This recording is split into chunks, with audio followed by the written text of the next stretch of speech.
Not gifted, it's not inherited, and it's not reserved for the loudest or most talented. According to Niccolo Machiavelli, the man who decoded how influence, fear, and control actually work, power is built through ruthless self-cultivation, not through luck, not through charm, but through habits so sharp they cut through distraction, mediocrity, and weakness like a blade. In The Prince, Machiavelli outlined how rulers rise, stay on top, and make others bend without raising a sword. He didn't speak about morning routines or hustle culture. He spoke about patterns, subconscious rituals that shape a man into something others must obey. This isn't about productivity, it's about transformation.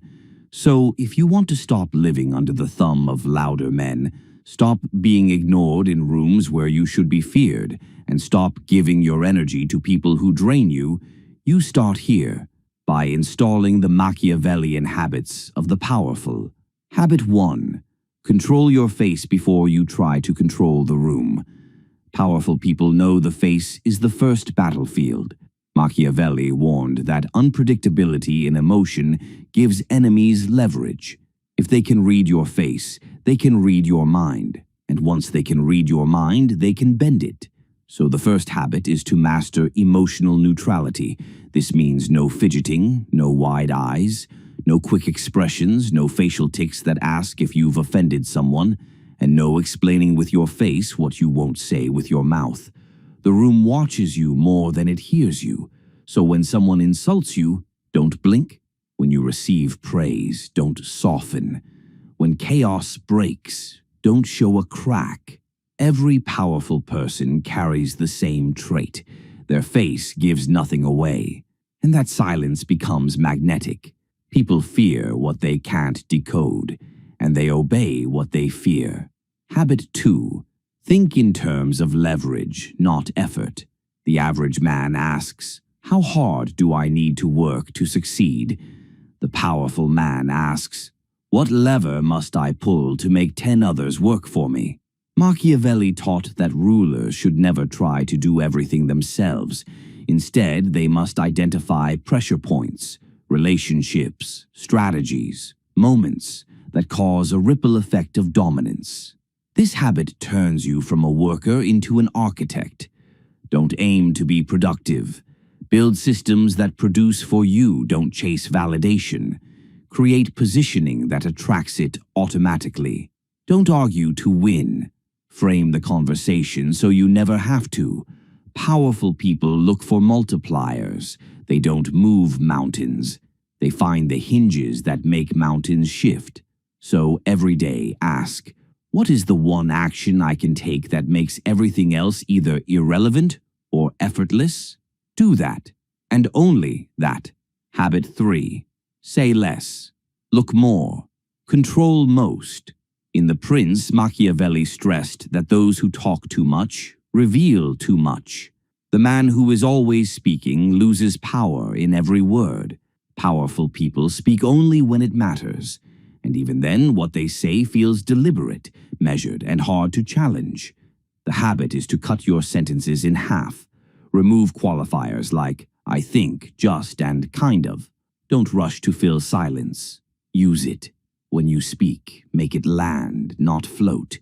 And even more importantly, observe. Relentlessly.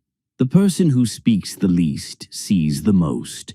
Let others expose their fears, wants, and weaknesses while you store information like a spy. Your silence should not come from fear. It should come from calculation.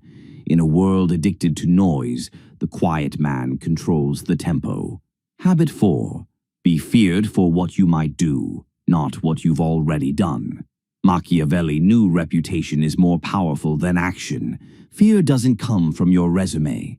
It comes from the unknown. So the powerful install one habit that makes people freeze before testing them. Strategic unpredictability. Don't show all your skills. Don't always respond. Don't correct every lie told about you. Sometimes let people wonder. Let them whisper, what would happen if he really got serious?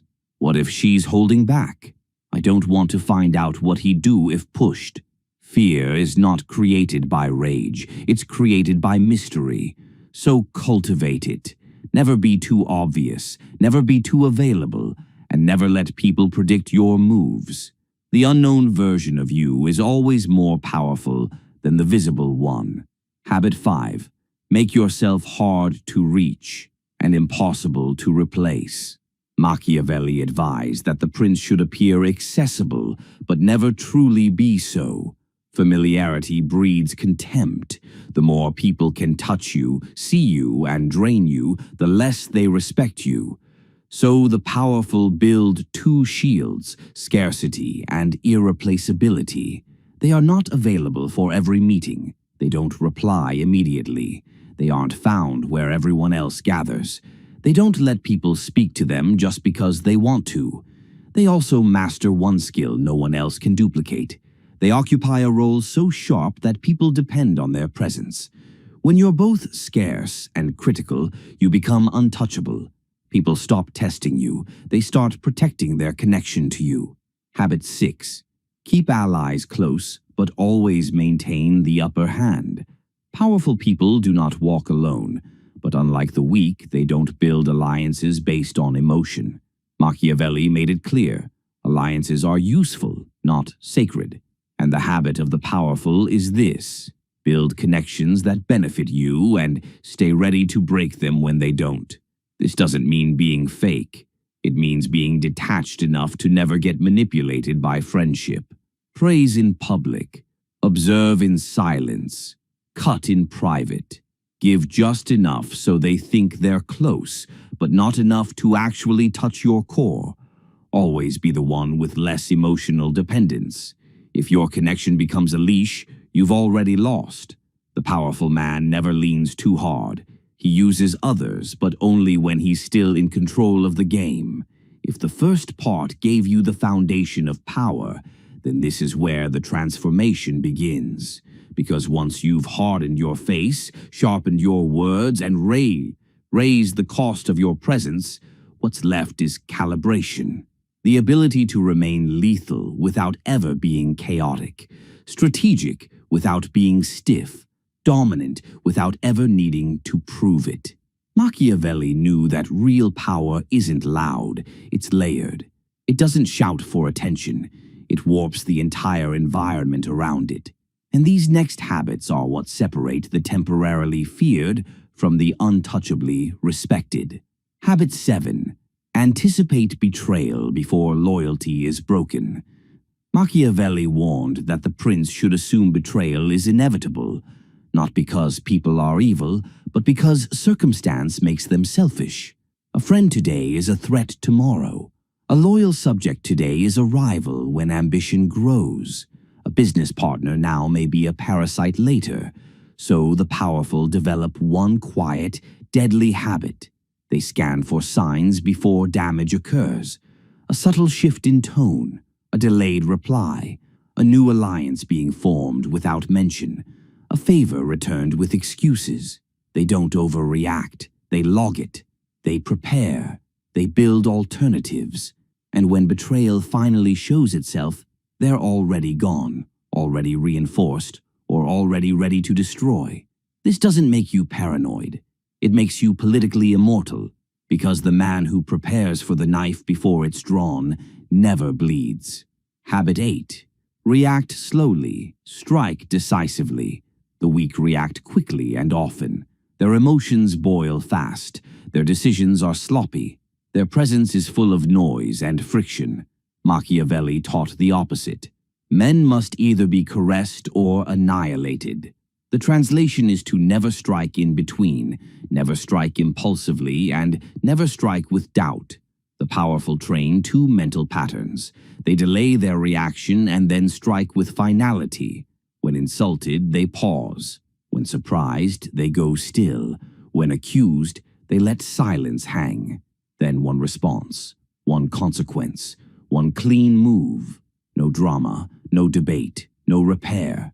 They let others bleed energy in constant movement while they build pressure in stillness. Then, when the time comes, they drop the hammer, clean, cold, irreversible.